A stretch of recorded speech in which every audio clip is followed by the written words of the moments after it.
Somebody on the Seattle Mariners is going to get fired after a game like this. This is some of the most uninspired, unenergetic, terrible baseball I have seen them play all year. And that is a statement because they've been playing like crap all season. I mean, it just goes from bad to worse. Today's theme in this game, and I'm going to start with the offense, and I will be showing some defense as well at the end of this. In fact, I'm going to show you one of the worst defensive plays I've seen them make all year. And today's theme for the offense is watching strike three, 2 strike counts, especially late in the game, guys on base with a chance to move or score the runners.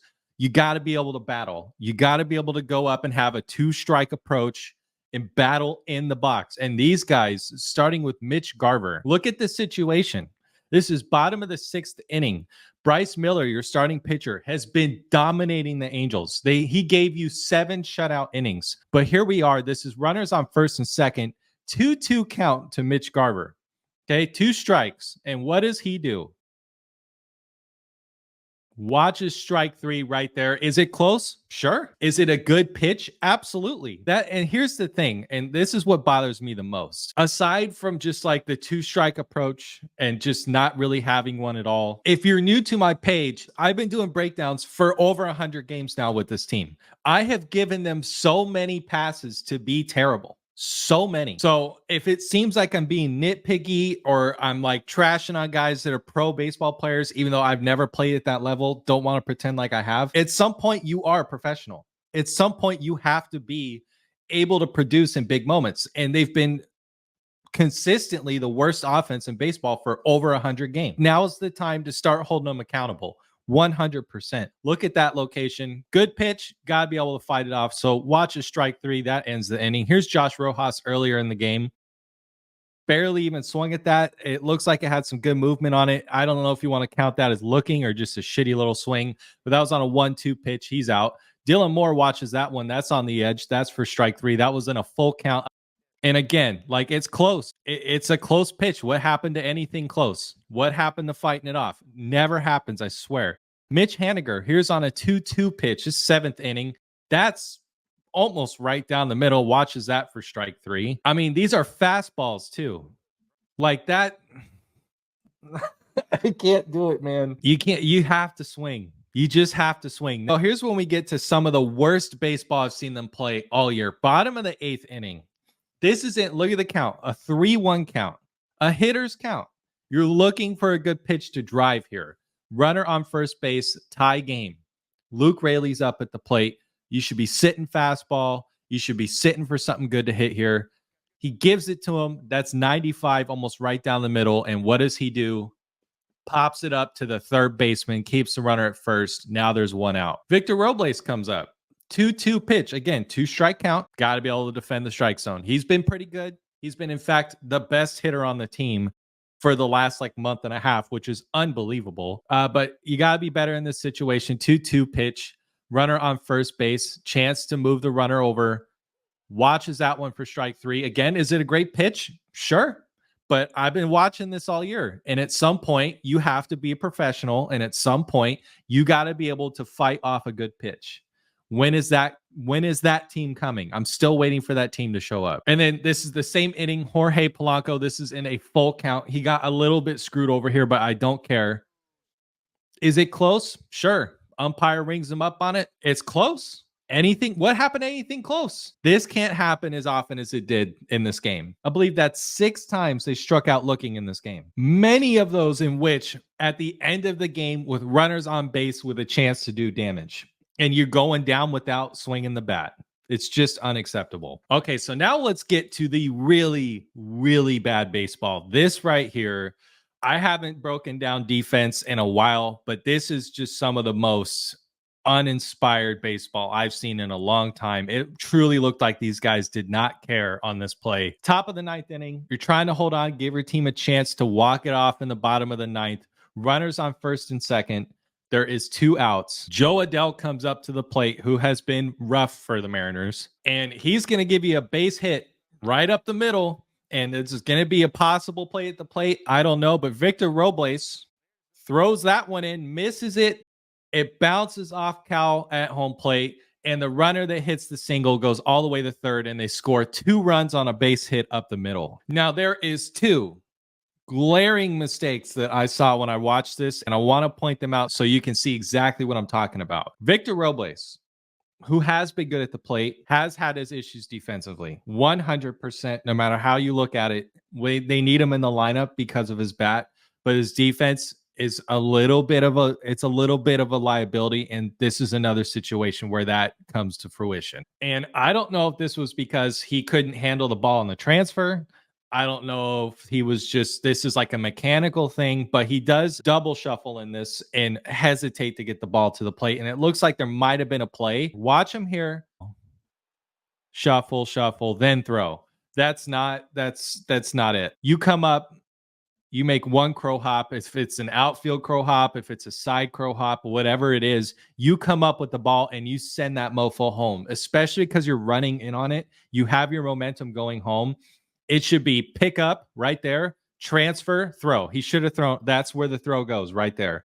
But he does an extra little hop. So he hesitates. And it could have been, again, because he's transferring it in his glove and he messed up. So that's already a mistake. And then the throw is way offline. So he misses the throw. Is it a tough play? Sure, 100%. And Cal does his best to try to get to it.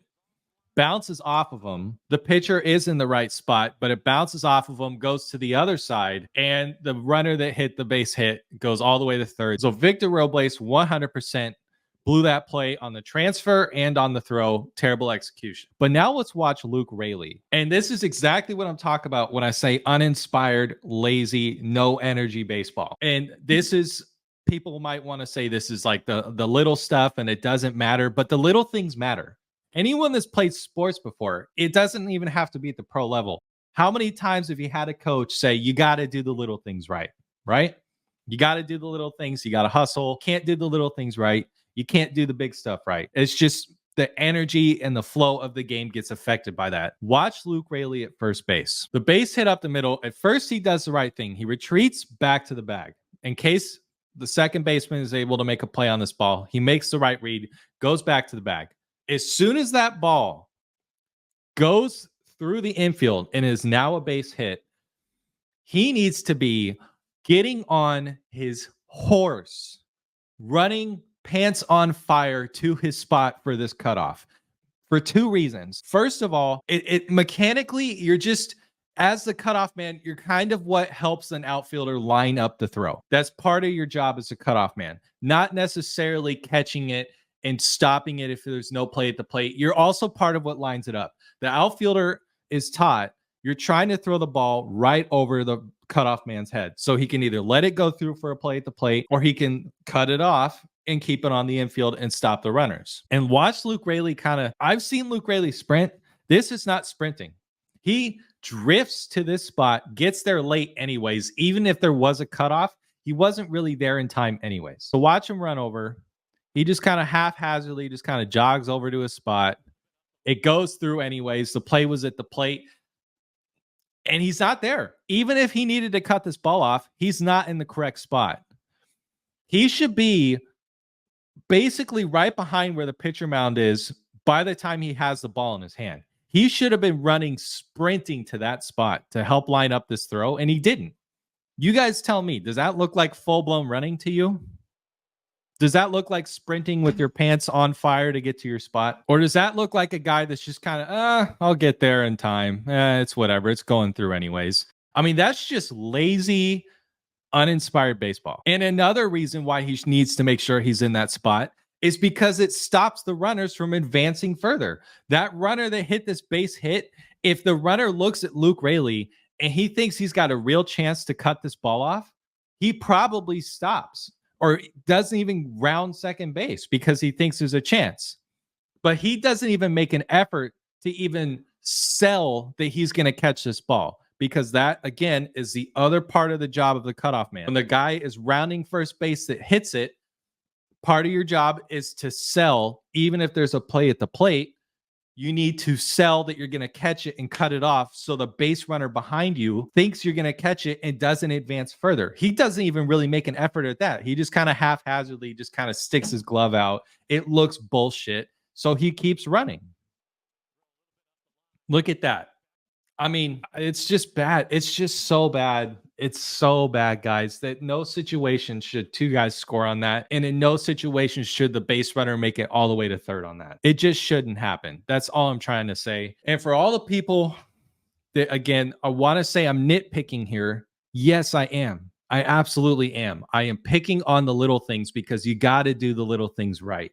And I have given over 100 games worth of passes of bad, lazy, uninspired BS baseball. It's time to hold these guys accountable. At some point, you are a professional. At some point, you are the top tier baseball players in the world. You have to play like it. You just have to. And quite frankly, this is the type of stuff that gets people fired. This is the kind of thing that could get Scott Service fired. And if you watched him in the interview in the post game yesterday, he looked like he was disheveled.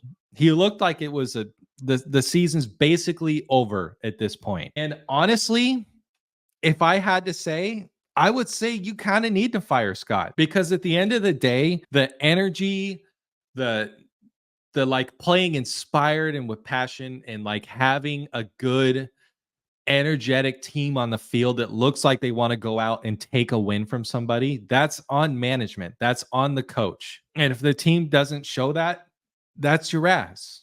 You should probably be fired for that. Notice I didn't say anything about the pitching in this game.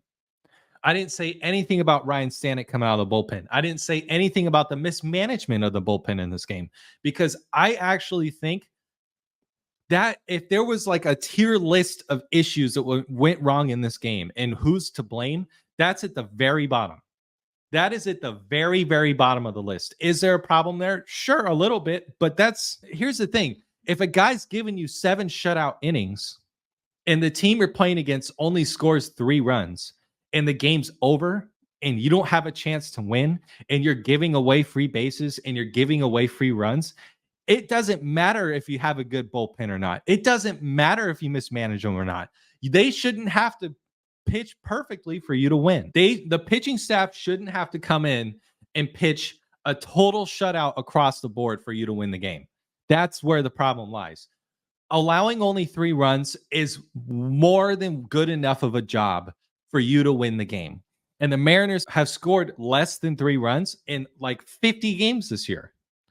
So I'm never talking about the pitching. I don't care if this bullpen blows the next 5 saves in a row. I'm not talking about the bullpen. I'm just not, because everything else needs to be better first. Also, I'm trying to hit 2,000 subscribers by the end of this MLB season. If you're new here and you're interested in baseball breakdowns, I do them all through the MLB season. Leave a comment. I read all of my comments. Even if I don't respond to it, I promise I read every single one. So thank you guys for your time, and I will see you guys in my next video.